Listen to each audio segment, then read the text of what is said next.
não ficará um para trás. E aí como é que fica, meu amigo?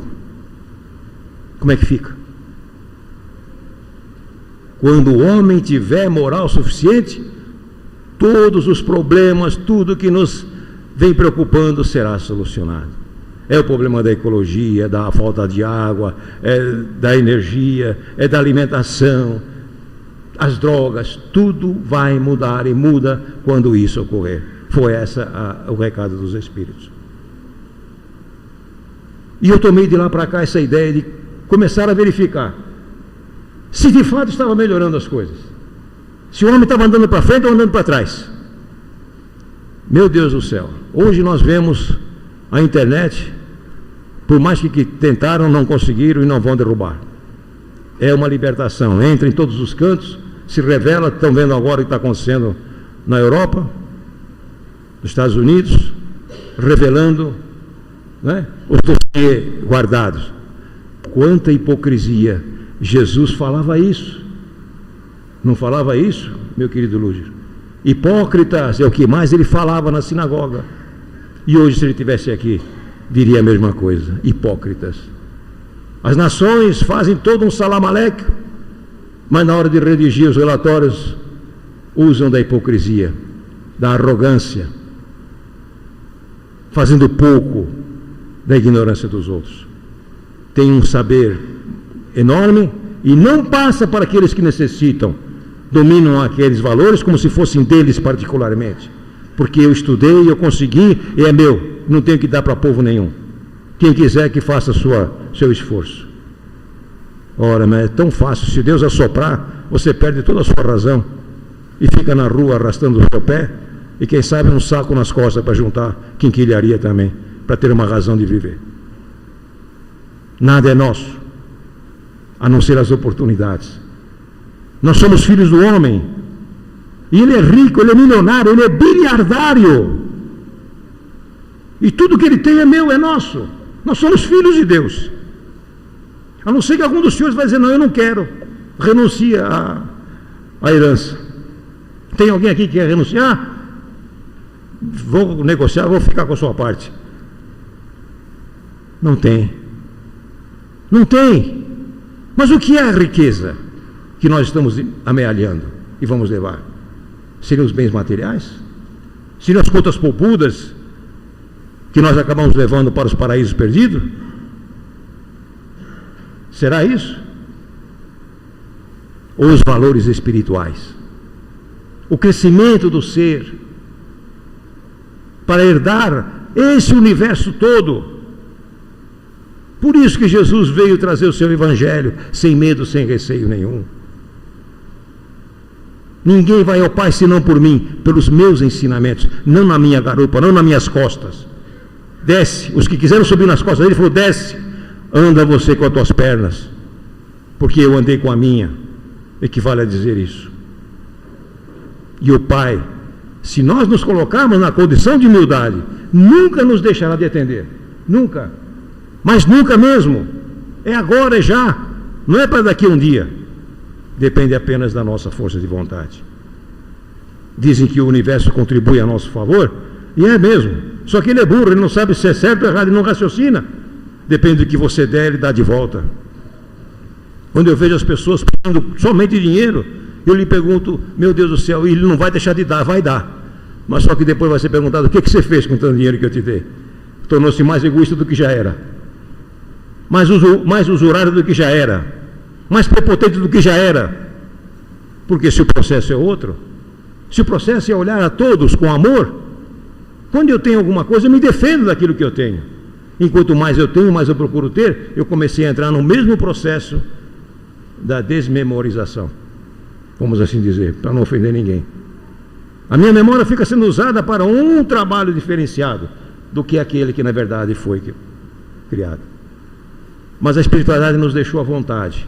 Então foram os anos de trevas da humanidade, os anos que nós realmente cometemos barbaridades. Mas o Pai sabia? Claro que sim. Estávamos sozinhos? Nunca. Ainda aí havia uma grande proteção e amparo para que nós chegássemos até os dias de hoje. Mas há 2000 anos atrás se escreveu os dias de hoje. e vem ao mundo o Mestre Jesus, trazendo o Evangelho, dizendo que vinha em nome do Pai. Esse é o aniversariante que nós esquecemos de convidar. Esse é o aniversariante que nós muitas vezes não temos coragem de dizer a ele: entra, venha estar conosco na nossa festa. Porque nós sabemos e temos consciência de que a nossa festa muitas vezes é escusa, é fechada, é zelada, é velada. Porque a verdadeira festa é espiritual. É uma festa espiritual. E nós levamos ela para o lado do quê? Da matéria apenas. Trocamos presente. Fazemos dívida que não podemos fazer. Por quê? Porque tem que. É os tem quês da vida. Tem que levar, tem que dar, tem que trazer. Então vamos atrás dos tem quês. Tem quês que nós criamos, que a sociedade criou. Que saía a mídia ensinando-nos. Quando vamos parar e pensar e agir com nossas próprias pernas, com nossa própria vontade? A hora da virada, a hora da transformação é esta. Nós vamos ter que fazer isto.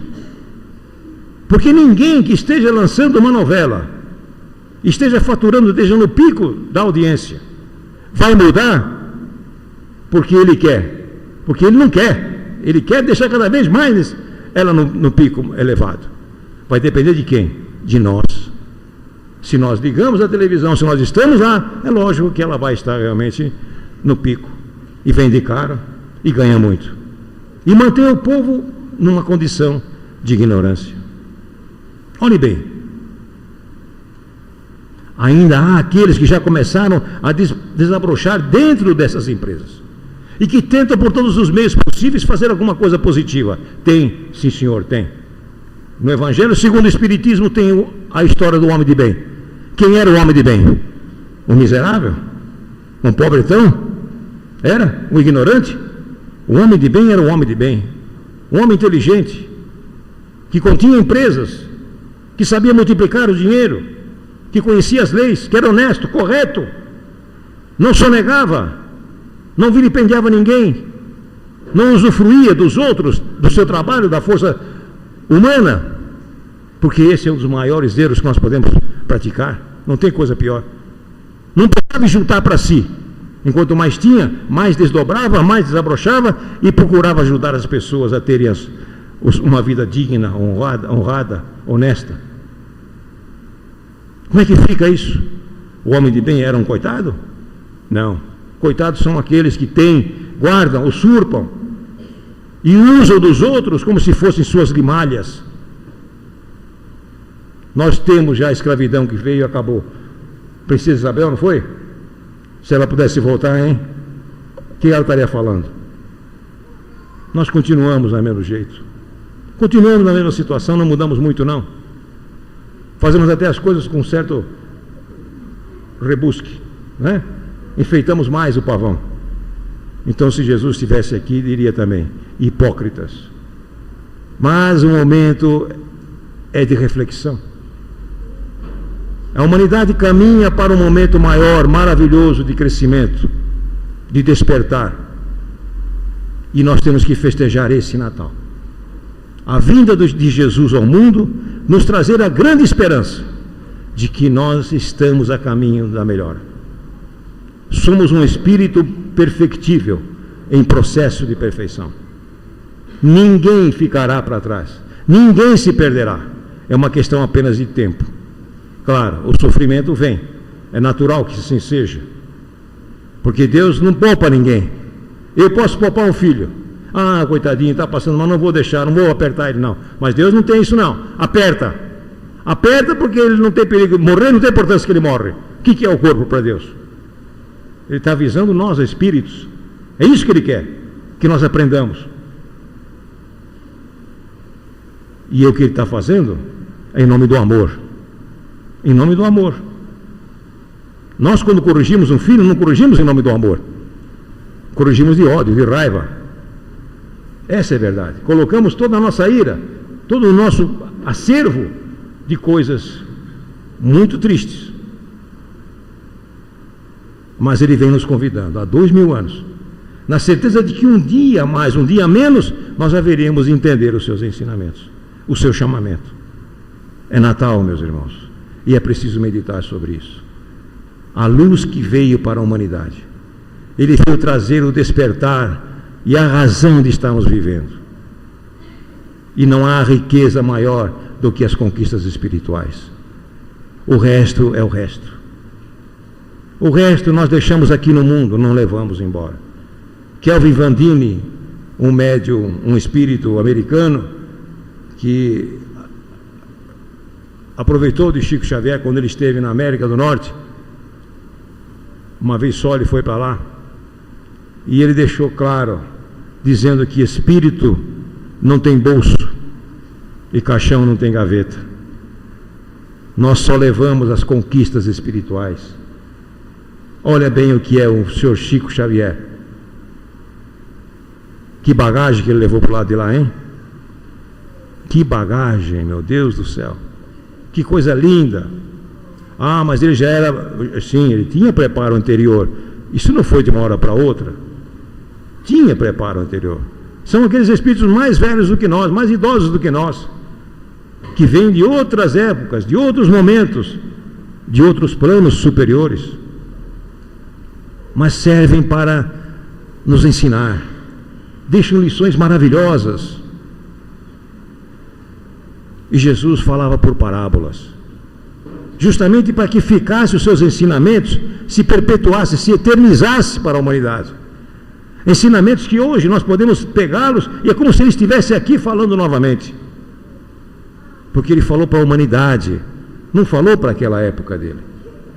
Tanto que ele falou até o que tinha que falar, porque chegou em um ponto que falou, agora não precisa falar mais, ninguém vai entender. Então prometeu que voltaria. Porque ele disse, mas o senhor vai nos deixar órfãos? Está lá no Evangelho. Não, ninguém ficará órfãos. Quando vocês estiverem em melhores condições, eu pedirei ao Pai que envie o Consolador prometido. E hoje, ele é o Consolador que voltou, há 153 anos atrás. Por que o Consolador? Porque ele vem tirar o sofrimento que nós tornamos a entrar, achando que a vida é pura e simplesmente material, e que a gente luta para ganhar o pão de cada dia.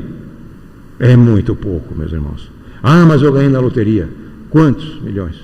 É muito pouco. Quanto você tem? Hein? Sou dono de tantas empresas, de tantas indústrias, e disso e daquilo, e de nações até. É muito pouco. Sempre é pouco, diante do que nós podemos amealhar, que é o conhecimento. Porque somos espíritos e como espíritos viveremos eternamente. Não existe morte. A morte foi vencida. Foi vencida. Nós continuamos a viver. Olha o Chico. 418 livros escritos. Obras magníficas. Parnaso dele em túmulo. Quase 50 escritores de várias partes do mundo, escrevendo pela pena, pelos braços, pela mão de Chico Xavier. Será que ainda duvidamos que existe a espiritualidade? Se assim for, temos até esse direito, mas vamos continuar sofrendo ainda. Estamos abertos à entrada do novo. Não é aceitar tudo, não. É não opor resistência. Deixar as coisas chegarem, como disseram os espíritos para Allan Kardec. É a ciência que vai provar que a doutrina espírita está certa, e não a doutrina espírita que vai provar. Porque coisas que ela falou há 60 anos atrás, hoje vão ser realmente confirmadas, estão sendo confirmadas pela ciência. E o que é a ciência?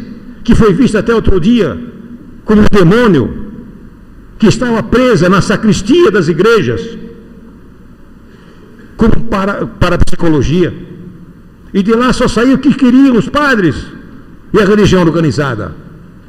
Isso não é ciência, isso não é uma ciência livre, mas foi preciso o tempo, aguardar o tempo, para que na verdade hoje nós pudéssemos dizer: a ciência abandonou a sacristia.